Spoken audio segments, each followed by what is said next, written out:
blessing flows, silence holds its breath. Before the river descends, the earth waits in longing. In the stillness between stars, where galaxies pulse like ancient drums, a current stirs, not of earth, not of ocean, but of heaven itself. She was called Ganga, a river not bound by banks, nor soil, nor gravity. She shimmered across the skies like a serpent of starlight, whispering songs of creation.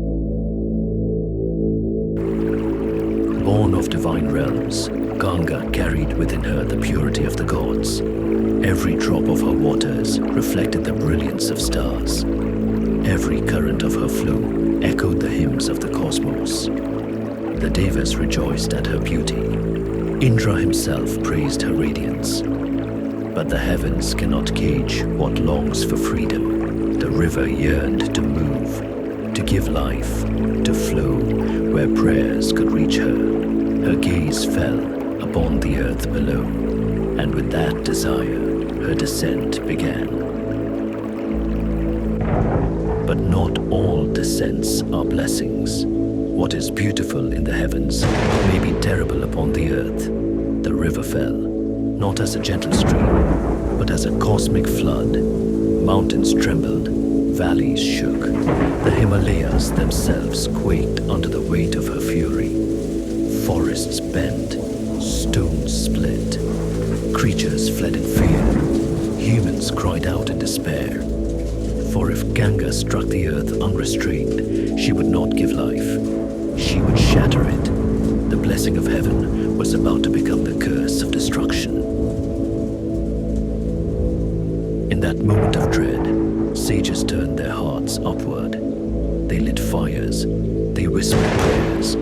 They called upon the only one who could hold her, to Shiva, the still one, the eternal yogi who bears creation and destruction in the same breath, the one who holds storms in his silence, who tames the universe without raising a weapon. On Mount Kailash, he sat unmoved, eyes closed, ash upon his skin.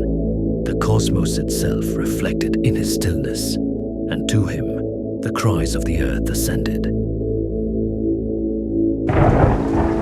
Ganga thundered downward, brighter than lightning, faster than time. Her voice roared like collapsing galaxies. Her waters split the sky in two. But Shiva opened his eyes. No anger, no fear, only infinite calm. With a gesture as light as breath, he raised his hand. Her endless torrent struck his crown and vanished. In his matted locks, he caught her fury. Every stream, every drop, every violent surge became trapped in the cosmic labyrinth of his hair. Her rage dissolved, her pride humbled. What was once destruction became stillness. What was once chaos became grace. In that moment, the might of heaven bowed to the stillness of Shiva. And then he released her, not as a torrent, not as a curse, but as a blessing. From his crown she trickled gently, silver threads flowing into valleys, mountains, forests, turning barren deserts into gardens, turning cries of fear into songs of gratitude. She touched the soil, and life awakened. She kissed the rocks, and they sang. She reached the ocean, and it bowed in reverence. Through Shiva, the river of heaven became the river of life.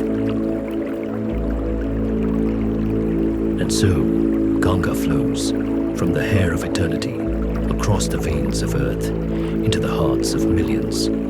Her waters cleanse, her currents heal. Her presence sanctifies every shore she touches. But remember her lesson, even the greatest force, unbound, becomes destruction. Only in the hands of wisdom does power become life. So flows the Ganga, so flows balance, so flows the eternal stillness of Shiva. Shiva and the River Ganga, the cosmic balance. Subscribe for more stories beyond time.